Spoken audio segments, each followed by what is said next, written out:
can anyone here make a good chocolate chip cookie? Not from one of those tubes of dough, the kind that come like this, and you could probably eat half of it before you even bake it because there's no real eggs in it, but like a real solid homemade cookie. I can't. I try every day, honestly. I line the ingredients up on my counter, preheat my oven, say a little prayer, and hope this time it's gonna work. No, they still turn out too hard, not flat, not quite right. Which to me is strange because I've always considered myself a pretty good baker. In the 6th grade, I founded a bakery called Dagny's Cake Place. I named it after myself. It started in my home kitchen with a couple of pop-ups, and every dollar we raised went to the Sylvester Cancer Center in support of cancer research and treatment. But the cookie technique, it escapes me, right? I mean, I know the basic components: flour, butter, eggs, sugar. Doesn't work. I think that's because cookies, like most things in life, aren't just about the ingredients. They're about how and why they come together. Take flour, right? Flour is the structure. It's what's gonna support whatever comes next, right? Without flour, you don't have a cookie, no matter how good your other ingredients are. For me, that foundation was my Aunt Stephanie. She was the woman who taught me how to bake, and with her, cookies always turned out perfect. She was always there for me, providing constant support and constant guidance. That's why I founded this bakery, in order to support her story and donate money to the treatment center where she got treated for her cancer. Now, I'm gonna tell you a story.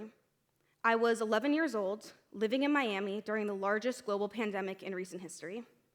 I was home from school, missing my friends, and watching people around the world struggle to maintain a human connection during isolation. But that isolation resonated with me especially because during the pandemic, I lost my Aunt Stephanie to cancer. And suddenly, nothing felt stable. Losing such an important figure in my life was devastating.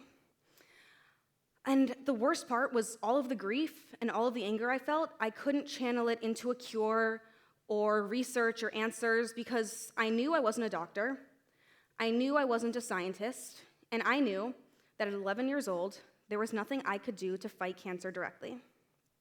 So, what did I do? I went back to my kitchen and my mixing bowl and countertop, and I moved on to the second ingredient, which is butter. Butter is the second part, right? It's what turns a pile of ingredients into a cookie.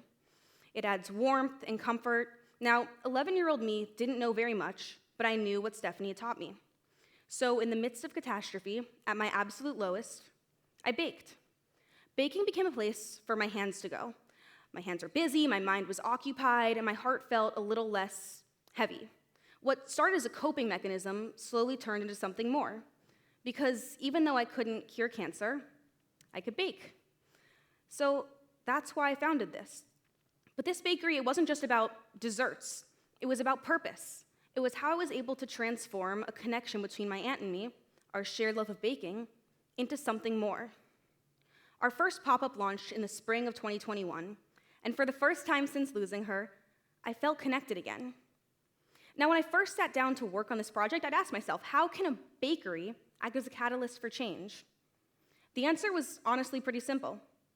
Food brings people together. I mean, cookies can't cure cancer, but they start conversations.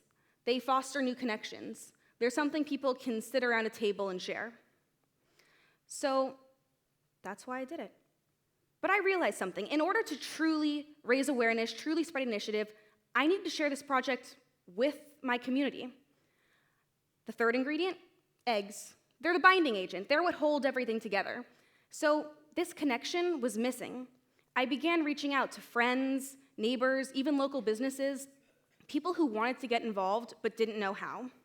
Slowly, this project became a part of my community. Pop-ups turned into fundraisers, fundraisers turned into partnerships with local charities, conversation turned into action. With the help of my community, Dagny's Cake Place has raised over $10,000 for cancer research and treatment. So, you're asking, the last ingredient, sugar, the sweet taste of success, the part that makes all the effort worth it.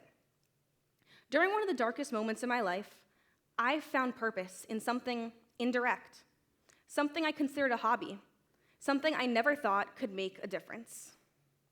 And that's why this idea matters, because purpose isn't always obvious.